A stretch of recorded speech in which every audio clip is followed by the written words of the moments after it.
Hi, so I wanted to make a video based on education, predominantly white institutions that we call PWIs, and also just expectations from adoptive parents and other people around you when they don't understand really who you are or that you're trying to still find yourself.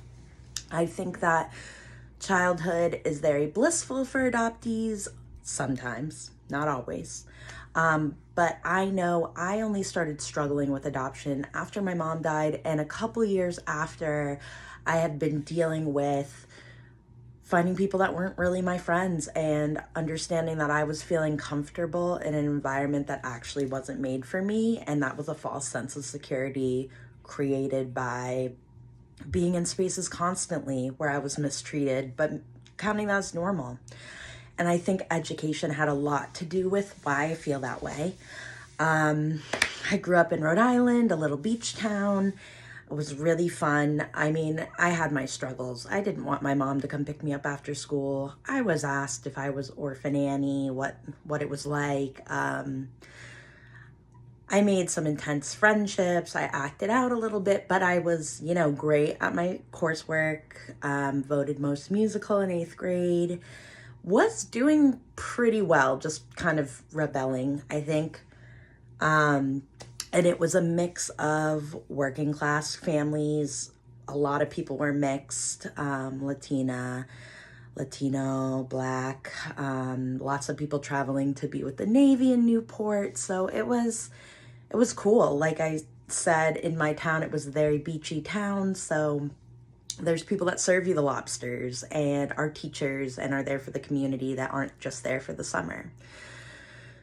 And I think my high school, my mom worked in the public schools a lot, so she saw some things in me in middle school combined with the reputation of the high school, that she wanted me to go to a private school. I was not into it. I wanted to be with my friends. I wanted to be normal. And my mom said, just apply. We'll see what happens. Flash forward, I got a full scholarship. They want me so badly, but they make me live at this school when I live 20 minutes away. I was cool with it, seemed fun.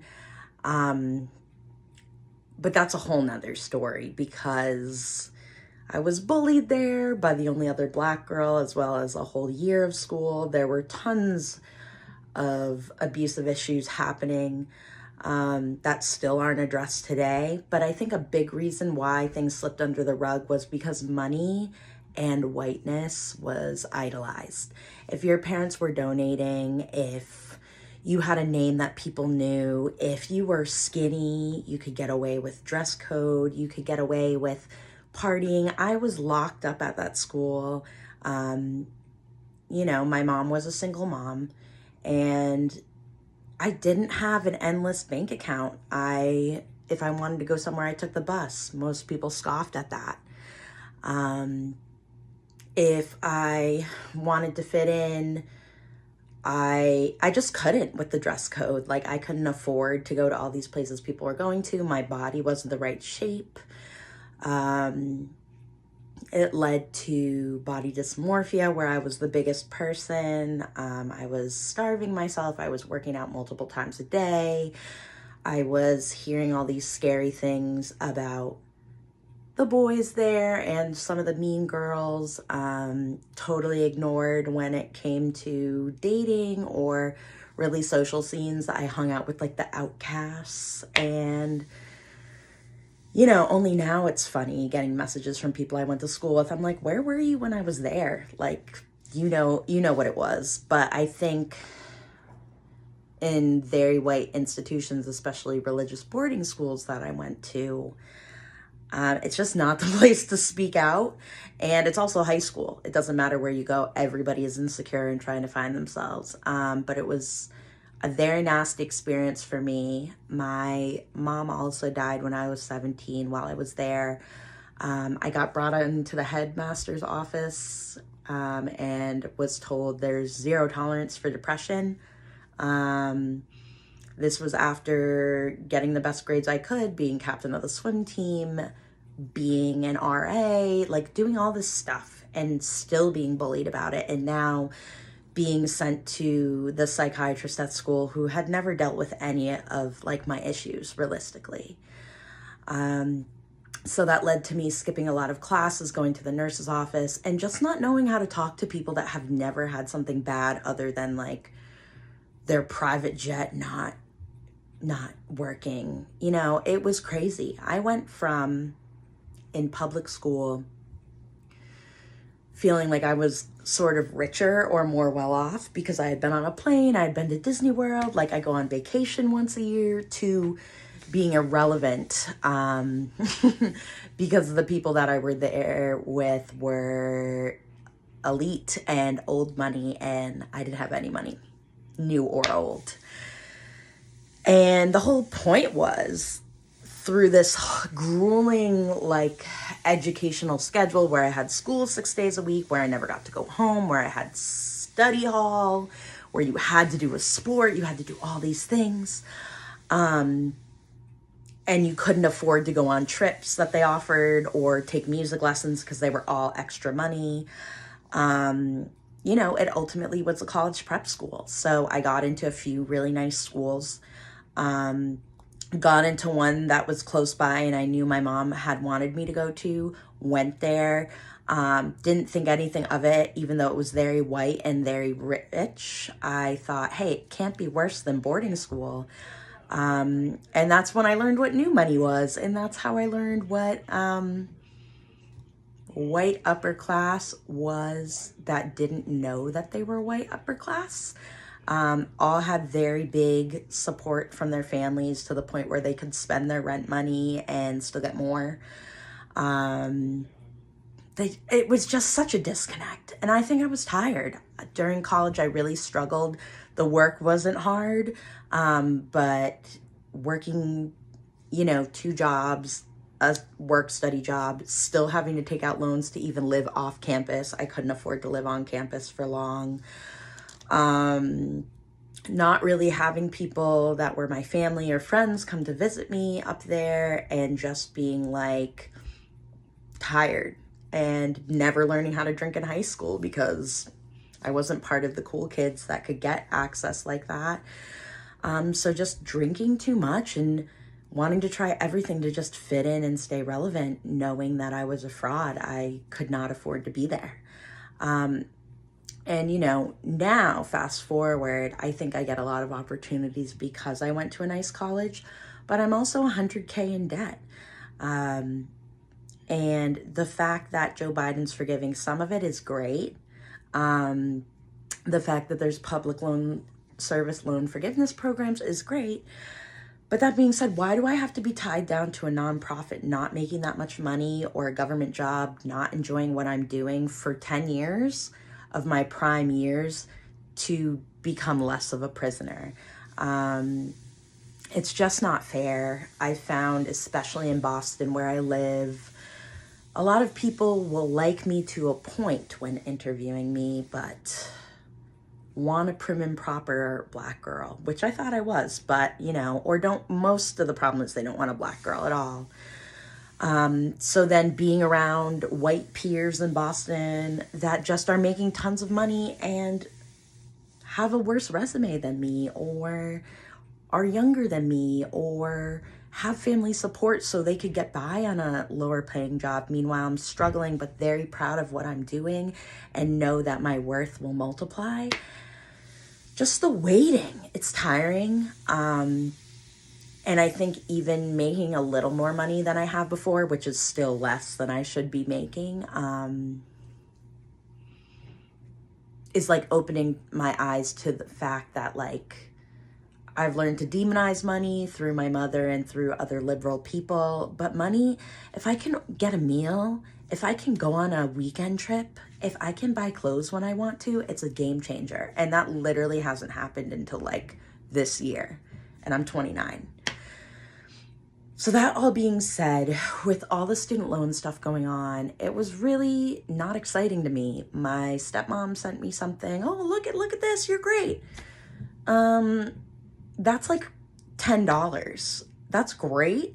But the fact that interest is still being collected, the fact that The average Black woman has 52K in student loans and the average white person has 12K. Like, that's great for white people and for people that went to community college or whatever. But for the average person that I know has more than 60K. It's only like recently that I've been around people that either don't have student loans or can't relate to that high amount or make enough that can pay them off. And the annoying part is I've been working for nonprofits for 10 years or more, but I couldn't make payments because I wasn't making enough money because I have to pay for everything myself. Life is expensive, but I didn't have transportation, so I had to be in the city. So all that doesn't matter. It only matters with the forgiveness program if you can make payments. And I think that's really hypocritical because if we could be making payments, then I wouldn't be staying at a job just to pay off my loans.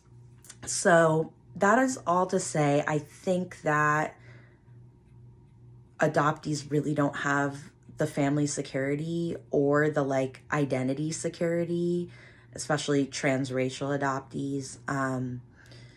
So it makes it harder to work well in an office setting. I think remote working has done a lot for us. It makes it harder for us to know our worth. It makes it harder for us to navigate social things, which is all a big part of work and networking. And I know with abandonment issues and just past, being bullied, having to be the I don't care girl, even though I care so much, takes a toll on you when you're competing with people who, not only come from a family that has the same genetics as them, but they've seen their parents and their parents' do jobs that they're good at. So they have some sort of idea of their career path. They have an idea of stability.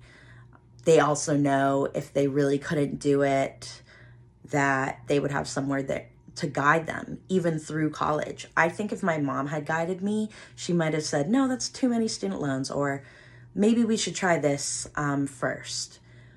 But not having anyone close enough to me to say, that seems like a little much, or maybe take a year off, or we're going to help you get through this once you get out of college. It's just hard. And, till this day, I have a very hard time asking for money because although I've gotten financial support, it's been why do you need that? And on the other side, I don't think I was taught to manage money well because I never had any money to manage. I would go through these phases where I was making budgets. I was doing this, I was doing that. Guess what? It's really hard to save when you need to eat food, when you need to be a person. And especially when you're trying to be any sort of social, date, forget the trips. There's just so many things. And I think it's all linked to this capitalistic, societal idea that we have to invest in our education and imprison ourselves to this idea of success that monetarily doesn't match. And I think coming to that on top of all the money, but having no mirrors in your space, or even when you are around people of your same race, them having a lot more money than you, I found that that race matters, but socioeconomic status really divides us, I think, a lot more in many ways. So those two compounding factors, it's just been rough. So anyways, that was a little ramble. I'm going to be putting together more organized topics going forward, but I'll also be doing some of these just rant videos because I really think every part of life when you're an adoptee is related to this trauma and who raised you. And this is just my story. But when you're hearing about the student loan forgiveness, think if you're a person that was blessed enough to not have more than 50K in loans, that's great. Maybe you were smart. Maybe you had people that taught you what to not do with money, but a lot of us didn't. And a lot of us were told, it's fine. This is the normal price. This is what people do. And I think we need to rethink that. Bye.